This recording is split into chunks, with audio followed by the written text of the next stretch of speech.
এই জামাই টস নিয়ে আসছে, এই টস নিয়ে আসছে। আমাদের ভিডিও কিন্তু সারা বিশ্বে দেখে বাঙালিরা, প্রবাসীরা। সামনের চাকা কেউ ধরেন, আমি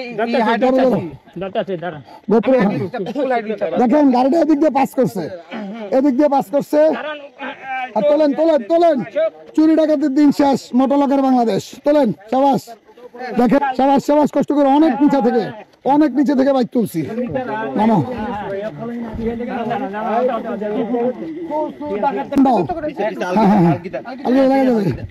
এই যে দিক দিয়ে তুলছিল, দেখছেন দাগ আছে।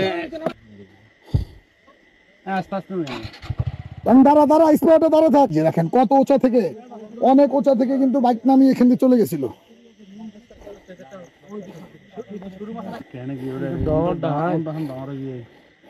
ওদের বয়স 18 বছর, 25 বছর, 17 বছর এরকমের। কোনটার মোচড়ছে, কোনটার মোচড়ে নাই। বাইকটা নিয়ে সামনে গেলা কেন? এই আচ্ছা, তারপর আসেন, সামনের দিকে আসেন, সামনে আসেন। আর একটু কথা নেই, শোনেন। যারা কক্সবাজার সহ বাংলাদেশের যেখানে যান, ভাবেন কি এই রোডে ডাকাতি হয় না? ভুল নাকি?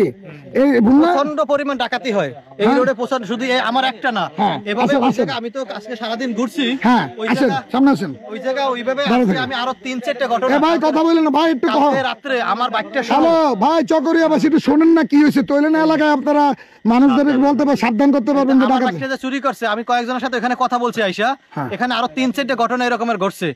এই গাড়ি থেকে তাদের রেখে দিছে, একটা অটো রিকশারে মাইরা রেখে দিছে। 3-4টা ঘটনা এরকমের রাস্তায় আমার চোখের সামনে ধরতে গেলে, যে তারা বলছে আমার তাদেরকে নিয়ে গেছে, তাদের তো এভাবে নিয়ে গেছে।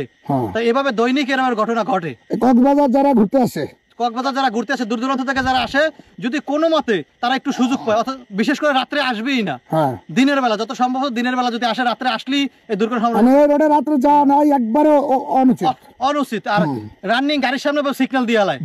বাসে তো যাইতে পারে, বাসে যাইতে পারে, বাইক অথবা অন্যান্য যানবাহনটা রিস্ক। এই বেশি রিস্ক হলো বাইক, কার, এগুলো বেশি রিস্ক। এই বাইকের সামনে দিয়ে ওরা গাড়িটা ঘুরাই দেয়, ডাইরেক্ট ঘুরাই দিয়ে রানিং গাড়িতে সোলো করে তারপরে নামে। আমার 2বার সিগন্যাল দিছিল, আমি বুঝতে পারি না। এখন কি বুঝলেন ডাকাতি করে কি পারছে?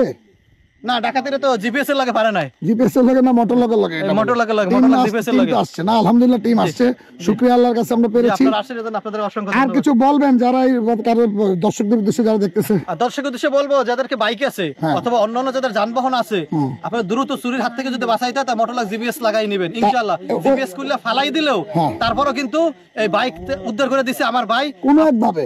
এটা বলবো না, আমি নিজেও জানি, এটা এক্সট্রা বোনাস। এটা আমি নিজেও জানি কিভাবে উদ্ধার করছে, তবে আপনাদের এভাবে উদ্ধার করে দিতে পারবে ইনশাআল্লাহ। বিষয়টা না, বিষয় হলো দর্শকদের এটা বলেন যাতে এখানে না আসে রাত্রেবেলা, এটা বলেন। এটা তো বলছি, যারা রাতের বেলা জানি একবারই আসবে না, যদি আসে তাহলে বেশি বিপদের সম্মুখীন হওয়ার সম্ভাবনা বেশি সব থেকে। আচ্ছা, ভিডিওটা শেয়ার করে দেন সবাই, যাতে সবাই বুঝতে পারে। আর ডাকাত বা চোররা ভিডিও দেখলে সাবধান হয়ে যান, লাভ নাই। যতই ডিভাইস ফেলেন খুব সাবধান হন। ধরা পড়লে 20 বছর। এখন কিন্তু উকিল আপনার জন্য দাঁড়াবে না, উকিল টুকিলও কিন্তু দাঁড়ালে, কোন উকিল যদি আপনাদের জন্য দাঁড়ায়, ভাবছেন জামিন পেয়ে যাবেন, আমরা ওই উকিলের বাড়ি খাড়া করবো। কি বলেন? জি ইনশাআল্লাহ, এই চোরটা ওই উকিলের বিরুদ্ধে আমরা কথা বলবো। আমরা বাইকাররা সবাই একসাথে হয়ে, যারা যে মোটরলাক জিপিএস লাগায়, তাদের যারা চুরি করে, চোর ধরা পড়ে, এদের জামিনের ব্যবস্থা করবে যে উকিল, ওই উকিলের বিপক্ষে আমরা ওই উকিলের বাড়িঘর ঘেরাও করবো আমরা সবাই মিলে।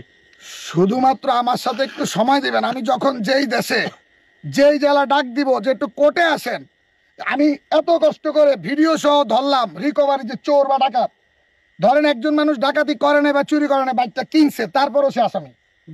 সে যদি ধরা পড়ে, তার সাজাটাও যদি হয় যে জজ সাহেব আমি তো কিনছি, আমি বুঝি নাই, তারপরও তার সাজা আছে বাংলাদেশে, অবশ্যই আছে। এই সাজাটাও যদি আপনি সারা বাংলাদেশে দেখান যে হ্যাঁ আজকে পরে তোমার সাজা হলো 2 বছরের জেল, কেন কিনলা? তুমি যদি না কিনতা ডাকাত তো বেচতে পারতো না, পারতো না। তাই আপনারা যারা বাইকাররা আছেন, আমাদের মোটরলক গ্যাংয়ের সাথে আমার সাথে একটু দয়া করে সময় দিবেন। আমি যখনই লাইভে যাব বলবো যে কোনো কোর্টে হাজির হন। একটু কোর্টে যদি হাজির হন, ওই উকিলকে আমি ধরবো যে ডাকাতি পক্ষ নিয়ে জামিন চাচ্ছে নাকি। বরং সমস্ত উকিলদের কাজ হবে বাংলাদেশের, যে সে যেহেতু ডাকাতি করছে, আমার আপনার সম্পত্তি ডাকাতি করে, এদেরকে সাজা করান, তাহলে দেশে শান্তি আসবে। কি বলেন ভাই? সবাই কি বলেন? ভুল বললে বলেন। দোয়া করবেন সবার জন্য, আমাদের জন্য। ভাই আইসেন, আপনারা সহযোগিতা করছেন, গ্রামবাসী ভাইয়া আসছে, যদি গেছেন এই মুরব্বী কিন্তু আমাদের এই যে লাস্টে আসছে, কি মনে হচ্ছে আপনার? একটু মন্তব্য বলেন। এই যে ভাইয়া কাঁদতেছে, আমার জামাই এখন এখানে আসছে বলছে আমি বাদ কাটি।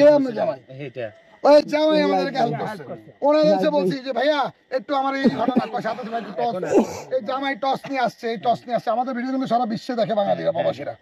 তো আমরা যেটা বললাম, যদি কেউ জামিন চায় তার বিরুদ্ধে আমরা আরো আপনারা আসবেন, ইনশাল্লাহ ডাক দিলে আসবেন যে ভাই আমার তো কোনো লাভ নেই, ওরে ফাঁসাই দিয়ে লাভ আছে? আপনার যদি ভালো মানুষ হন, কিনছেন আপনারও সাজা, কেন কিনলেন কাগজ ছাড়া, দলিল ছাড়া? এটাও অপরাধ। এটার জন্য সাজাইয়া ভালো হন, তাহলে ওই টাকাদার মাল বেচতে পারবে না।